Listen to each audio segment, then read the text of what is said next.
उसे आपका पैसा नहीं चाहिए, ना ही उसे आपकी संपत्ति और जायदाद से कुछ लेना देना।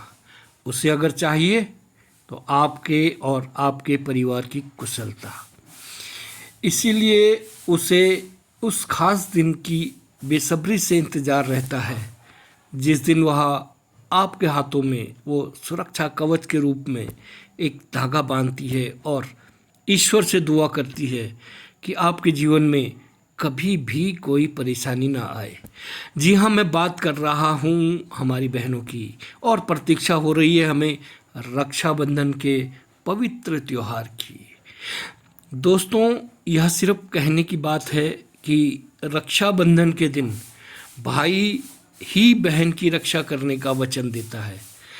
कई बार देखा गया है कि बहनों ने भी अपने भाइयों की रक्षा करने में किसी तरह की कोई कमी नहीं करी, और जब भाई के ऊपर संकट आया या उसे कोई तकलीफ हुई तो बहन सुरक्षा कवच बनकर खड़ी हो गई। मैं स्वयं इसका उदाहरण हूँ दोस्तों। मैं भी एक बार इसी तरह अस्पताल में ज़िंदगी और मौत से जूझ रहा था, तो मुझे अस्पताल से जीवित वापस लाने में परिवार के अन्य सदस्यों के साथ साथ मेरी बहन का भी बहुत बड़ा हाथ रहा है दोस्तों।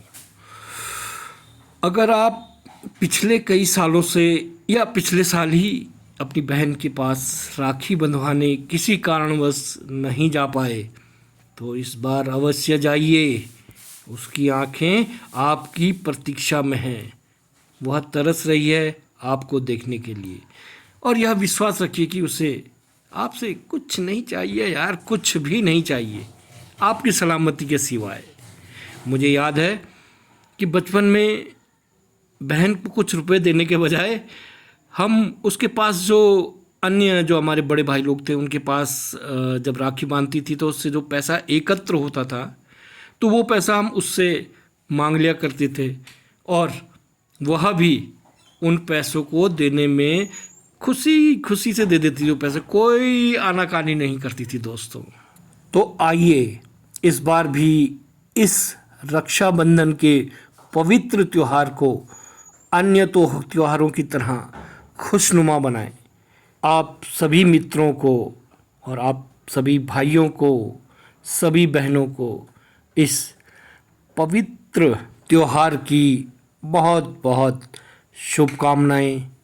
ईश्वर करे आपके भाई, आपकी बहनें हमेशा सुरक्षित रहें, उन्हें कभी कोई तकलीफ़ ना हो। बहुत बहुत बधाई आप सभी को और ढेर सारी शुभकामनाएं दोस्तों। अगर आपको लगे कि मेरी बात में थोड़ा भी दम है तो चैनल को सब्सक्राइब अवश्य कीजिएगा।